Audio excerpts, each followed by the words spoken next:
आपकी स्टोरी हमने सुनी थी, तो एक टाइम आया था जब आप गंगा किनारे जाके बैठ गए थे। उस समय आपको कुछ समझ नहीं आ रहा था।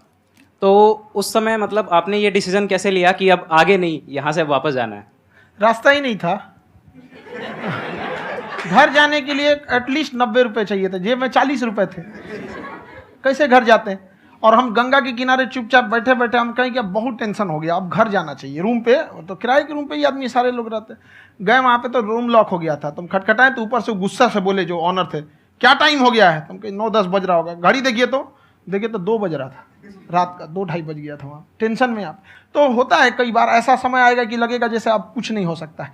तो इससे घबराना नहीं है। कभी कभी गुच्छे की आखिरी चाबी भी ताला खोल देती है। जो बातें आपने बताई कि घर में प्रॉब्लम्स ये वो, ये तो बहुत लोगों ने फेस करी वहां पर। आप अकेले नहीं है, बहुत लोगों ने ये प्रॉब्लम्स फेस करी, बहुत तरह की प्रॉब्लम्स देखी, बहुत तरह की स्ट्रगल्स देखी, लेकिन वो सब इतने कामयाब नहीं हो पाए जितने कि आप हुए। तो आपके अंदर ऐसा कुछ ना कुछ है जो औरों के अंदर नहीं है। तो वो मैं जानना चाह रहा हूं कि वो ऐसा क्या था जहां से कि आपका दिमाग यहां तक सोच पा रहा है कि मैं पूरे इंडिया में इतने बड़े लेवल का चेंज लेकर के आ सकता हूं, एजुकेशन फील्ड में रेवोल्यूशन लेकर के आ सकता हूं। ये सोचना ही बहुत लोगों के बस का नहीं है। मेरी एक खुद की थिंकिंग, अगर हमको कोई 100 रुपये किसी काम के लिए दिया, हम सबसे यही कहते हैं, तो हम कोशिश करते हैं उसे 200 का रिटर्न दे। अगर कोई हमसे 200 रुपया फीस दे रहा है, 250 दे रहा है, तो हम उसको ये कोशिश करते हैं कि तुम्हें ऐसा लगे कि नहीं भैया हमने 10-20 हज़ार का पढ़ लिया यहाँ पर। वो ईमानदारी से कभी कमी नहीं। और हमेशा अगर हम प्रॉमिस एक्स का करते हैं तो डिलीवर 4x करना चाहते हैं। ध्यान से आप अपने आप को, अपने आप के ऊपर समय दीजिए, उसको डेवलप कीजिए। जब आप अपने आप के ऊपर खर्च करते हैं तो आने वाले समय में लोग गूगल पे आपको सर्च करते हैं। क्या बात है।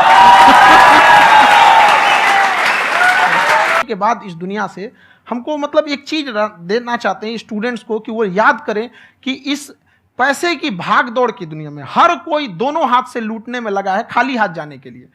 ये सबको लगा है। तो हर कोई को ये सोचना चाहिए कि था कोई इंसान जो इतने कम फीस में इतनी शिक्षा जो महंगी थी, जो कमाने का रास्ता था, उसको भी एकदम कंपटीशन इतना कर दिया कि अब लोगों को अपनी फीस बढ़ाने में डर लगता है कि अरे यार, लड़का कमेंट करता है कि खान सर इतना ले रहे हैं, आप बहुत बड़ा टीचर हो गए।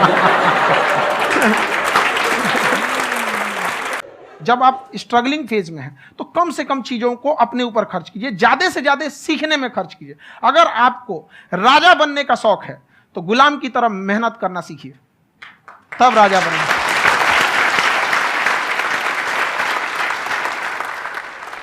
ये दुख, ये दर्द, ये सब तेरे अंदर है। तू अपने बनाए इस पिंजड़े से बाहर निकल के देख, तू अपने आप में एक सिकंदर है।